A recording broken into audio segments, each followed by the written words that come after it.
Hello again and welcome to Queen's Brexit. I'm Thomas Darwood and I'm making this impromptu talk on Friday the 22nd of March 2019. In this talk I'm going to think about what political steps can be taken in the light of this immense constitutional act, which would be the Queen's supreme legacy, her supreme act of duty.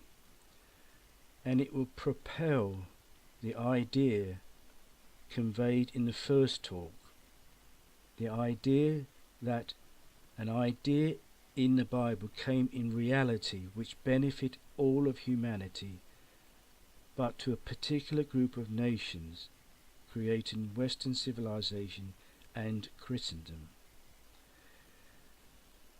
The chief lesson to be learnt from this constitutional act are manifold, but the chief one is that there is a creator who intervened in the affairs of humanity to such a degree that nation states came into being, such as the continental Europe, Britain and the United States, and these three entities create what we call Western civilization and Christendom.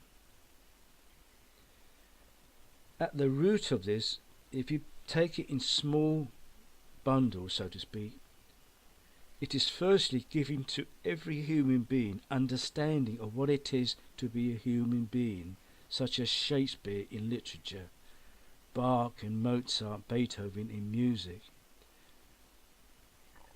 and Rembrandt and Vermeer and Da Vinci in painting.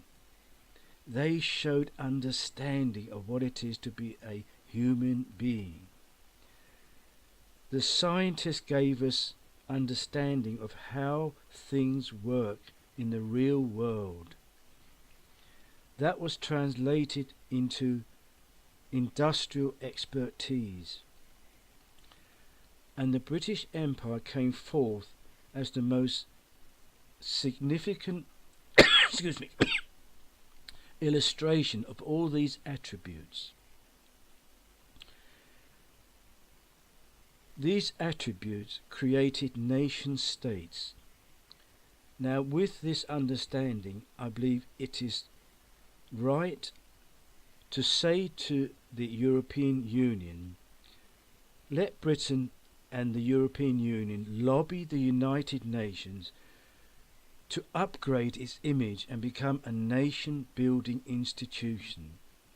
Sustain its peacekeeping mandate, but upgrade it to a nation-building institution, so that Britain, Europe and the United States can impart their expertise through the authority of the United States, so there be no question of any country invading another country and imposing or influencing their political and cultural and economic structure, but do so under the auspices of the United Nations, the one nation that needs to be upgraded. Now that can foster a greater political union between Britain and the EU, because there's going to be something to be gained by both sides. At the moment, Britain is having to face 27 other nations. If we take this idea on board, we take with us 27 nations and the United States of America with us. So it is adding power to our elbow, so to speak, politically speaking.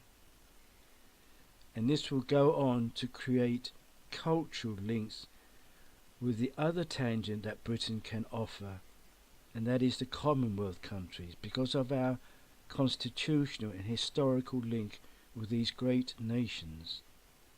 That can be added to the composition of the previous structure, Britain, the EU and the United States.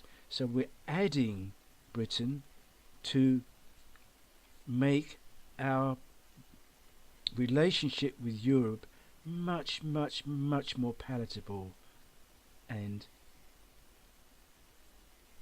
agreeable.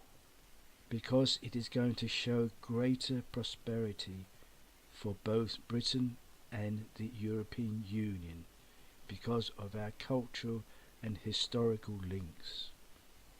Thank you.